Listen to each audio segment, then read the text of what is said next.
Friends, मैं फरीदा, आप देख रहे समाज की खबरें हिंदी टीवी न्यूज। आइए देखते हैं आज की बड़ी खबरें। कलंकित दुर्घटनाएं होती हैं, फिर सरकार क्या करती है? सरकार दुराचारी को बचाने में जुट जाती है, सरकार लीपापोती में जुट जाती है, सरकार रायपुर के सामूहिक बलात्कार को कहेगी ये एक व्यक्ति द्वारा किया बलात्कार है, ये गैंग रेप नहीं है। 20-20 दिन तक कोंडा गांव में एफआईआर नहीं लिखी जाती है। लोग आंदोलित होते हैं, लोग सड़कों पर आते हैं। बदलापुर में 500 लोगों को रेल पटरी को जाम करना पड़ा, तब 5 दिन बाद जाकर आरोपी गिरफ्तार हुआ और 24 घंटे बाद एफआईआर लिखी गई। तो सरकारें क्या करती हैं? सरकारें किसके साथ खड़ी रहती हैं? क्या सरकार में बैठे हुए सत्ताधीश इस देश की बेटियों के साथ खड़े हैं? क्या वो महिलाओं के साथ खड़े हैं? क्या वो कहते हैं कि तुम उड़ो, तुम्हें उड़ने के लिए सुरक्षा हम देंगे? ऐसा प्रतीत तो नहीं होता है, क्योंकि चाहे दिल्ली हो, चाहे उत्तर प्रदेश हो, चाहे बिहार हो, चाहे मध्य प्रदेश हो, चाहे छत्तीसगढ़ हो, संरक्षण हमेशा आरोपी को मिलता है।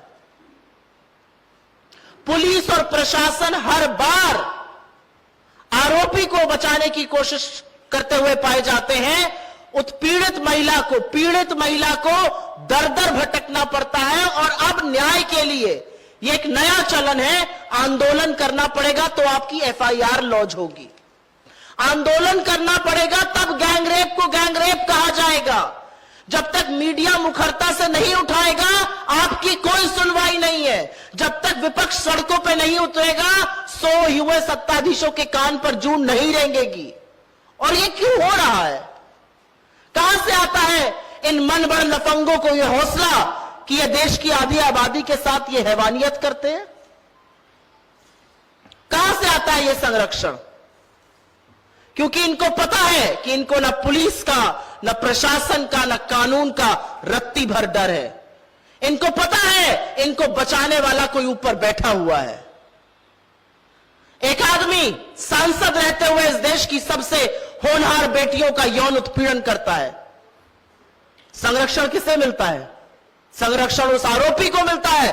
बेटियों को सड़कों पर घसीटा जाता है, बूटों तले रौंदा जाता है। वो कहता है दबदबा बना हुआ है, और उसको चुप कराने वाला पूरी सत्ता की सरकार में कोई नहीं था। एक विधायक है, वो हत्या और बलात्कार का दोषी पाया गया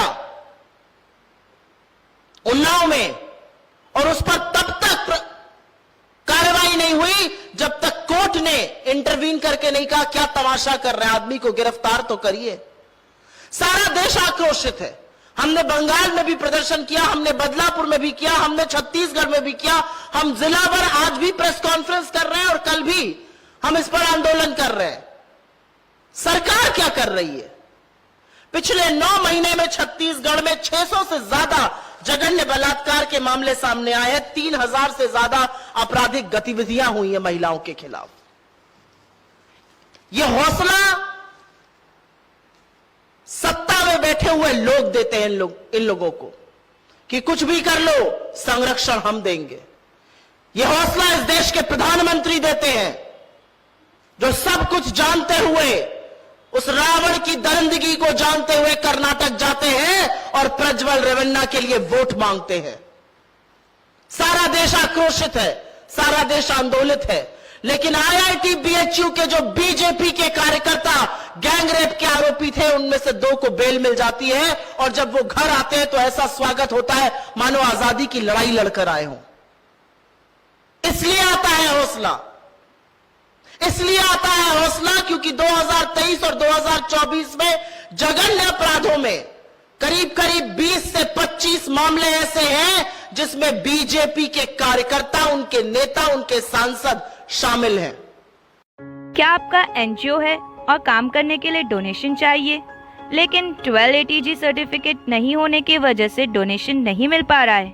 तो आप RTI SK के एजेंसी से संपर्क करें। RTI SK के एजेंसी से संपर्क करके 12 ATG सर्टिफिकेट बनवा सकते हैं। उठाए फोन और लगाएं कॉल